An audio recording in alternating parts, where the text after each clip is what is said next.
Hello, my name's Adam from InterAV Limited. We're the UK distributor of Grandview projection screens. In this video I'll be showing you the Cyber Series home theatre electric screen. So firstly, the material. Now the material is the most important aspect of any projection screen. It's what gives you your uniformly flat projection surface as well as the correct amount of gain. Now the gain is the reflectivity of the material, how much light is coming off the projector, bouncing off the material and going into the room. If the gain is too high, then the ambient light levels in the room go up too much and you lose a lot of contrast ratio, which is the enemy of a decent home theatre picture. So this has a low gain of 1.1. The material is also designed to stay nice and flat throughout its surface, and that's because it's made up of 3 layers. You've got a black vinyl backing, so you can put the screen in front of a window without any light coming through. Then there's the centre layer, which is a glass fibre net, which is a mesh which keeps it nice and rigid throughout its surface and fixes the 2 outer layers together. Then there's the surface treated material, which gives you the correct gain and the optimum colour balance. Next, the electronics. The electronics is all built into the left hand end cap here, which is quite unusual. Normally you just have a 4-core cable coming out of the casing, you wire that to a standard up and down switch, or you have to buy a separate interface box which is infrared or 12-volt trigger depending on what you want.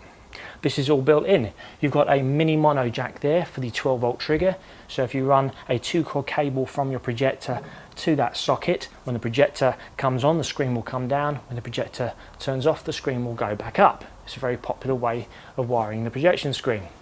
There's also an RS232 socket for sophisticated remote control systems. There's an IR window at the front there which will work with the included IR remote control.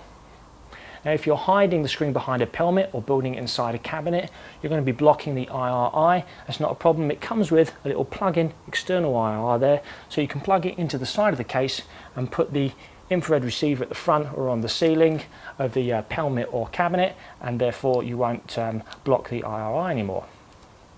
Also, the casing is a nice design. It's got a nice curved aluminium glazed finish. It's got a white anodizing on it, and it's quite tough. It won't scratch and it'll last a long time without fading. Inside the casing is an aluminium roller which is very heavy duty. It needs to be because the weight of the material on the bar can bend cheaper and thinner rollers, which causes diagonal creasing on the material. This roller is very heavy and strong and it stays perfectly straight across its length, adding to the overall flatness of the projection surface. Mounting the screen is really easy. You've got 2 L-shaped brackets that can fit anywhere along the length of the casing. So if, for example, you're mounting it to the ceiling and your joists are running from front to back, which is normally a bit of an issue, no problem. Mount the brackets onto the joists, clip the casing into the brackets and just slide the casing from left to right to centre it up to the room. You can then screw these bolts into the base of the brackets and that lifts the whole screen onto the underside of the L bracket, and you can't lift it off anymore and it's all secure. If you need more information, go to cyberscreens.co.uk, or you can email me, Adam, at cyberscreens.co.uk, or my colleague Carl with a C, C-A-R-L, at cyberscreens.co.uk. Hope this was helpful. I hope to hear from you soon. Thank you.